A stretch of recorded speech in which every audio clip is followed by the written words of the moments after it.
les patients souvent me renvoient un message pour me remercier. Et ça, c'est quelque chose aussi qui pour nous, experts, est important.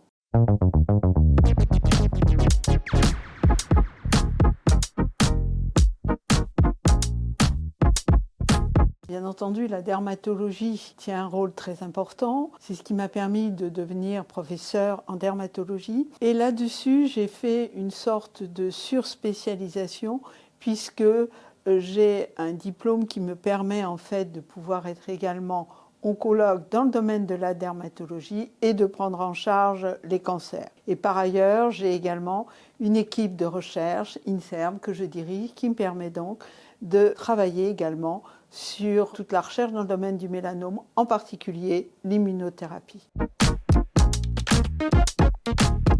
Un patient a eu un premier avis par un médecin, voire par un staff.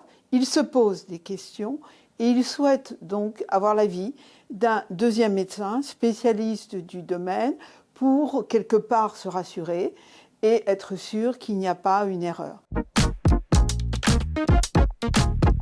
C'était une envie de pouvoir apporter un service complémentaire, pouvoir avoir des discussions de dossiers, à la fois avec des patients et éventuellement avec des médecins. Et c'est aussi, en fait, quelque part dans la formation, l'obligation de toujours être au courant de ce qui est fait de nouveau, aussi bien au niveau clinique et recherche. Ça me permet aussi de voir les problématiques que se posent les patients. Et donc, ça me permet de réfléchir sur la manière dont je dois aborder les problèmes. Je trouve que cette démarche est particulièrement intéressante car à la fois elle peut aider sur le plan diagnostique et en même temps elle a aussi un effet psychologique qui permet aux patients de se rassurer. Et par exemple, au niveau des cancers cutanés, s'il hésite à se faire opérer, ça l'aide dans sa démarche et dans le suivi de la décision du médecin. Il y a aussi des personnes, des patients qui sont à distance. On parle toujours d'avoir le même accès aux soins. Eh bien, deuxième avis, à ce niveau-là, peut aider beaucoup. L'engagement, c'est une réponse rapide. Et ça aussi, je pense que c'est une force de deuxième avis. Dans les 24 ou 48 heures maximum, on rend l'avis. Il y a aussi un point qui est important, c'est que pour les patients, deuxième avis est remboursé. Le dossier lui-même, qui est formé de questions qui sont très claires, qu'on a construit ensemble et qui nous permettent d'avoir en quelques minutes, pour nous médecins, l'histoire dont on a besoin, les éléments dont on a besoin. Ensuite, à partir de là, c'est pouvoir dire aux patients, et pourquoi pas aux médecins qui nous interrogeraient, on est d'accord avec ces faits, notre avis est comparable, ou bien on aurait fait cela en plus, ou bien non, on pense qu'il y a une autre approche qui peut être proposée. Je donne un avis sur tout ce qui est cancer cutané et je donne également un avis sur les dermatoses inflammatoires faciales, en particulier l'acné qui est la plus fréquente. Je dirais qu'en moyenne, je rends 2 ou 3 avis par mois.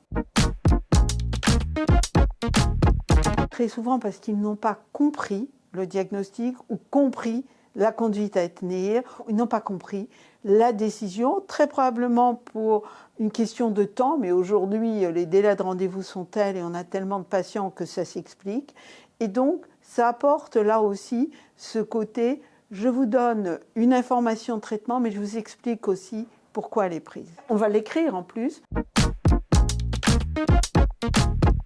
Les avis, dans la majorité des cas, sont concordants. Je dirais qu'il y a aux alentours de 10-15% des cas où on va se retrouver non concordant et souvent c'est aussi une non-concordance partielle, c'est-à-dire qu'on va proposer un traitement complémentaire ou un examen complémentaire.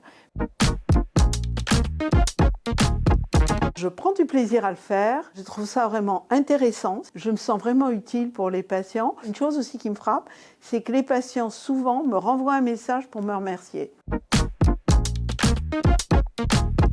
Je le conseille à des patients de demander un deuxième avis lorsqu'ils ont un doute. Et souvent d'ailleurs, quand je suis avec des personnes qui ne sont pas forcément mes patients, qui ont un doute, je leur dis essayez de voir sur la plateforme deuxième avis. On est très déontologique dans notre manière de faire. En ce qui me concerne, je fais toujours excessivement attention dans ma manière de présenter ce document qui va être lu par le patient pour ne pas mettre le médecin en difficulté. Ce qui me motive au quotidien, c'est cette envie de créativité. J'ai besoin de bouger et d'avancer continuellement. L'innovation est quelque chose qui pour moi est essentiel et donc on peut retrouver avec Deuxième Avis. Ça fait 5 ans que je le fais et j'ai pas envie d'arrêter.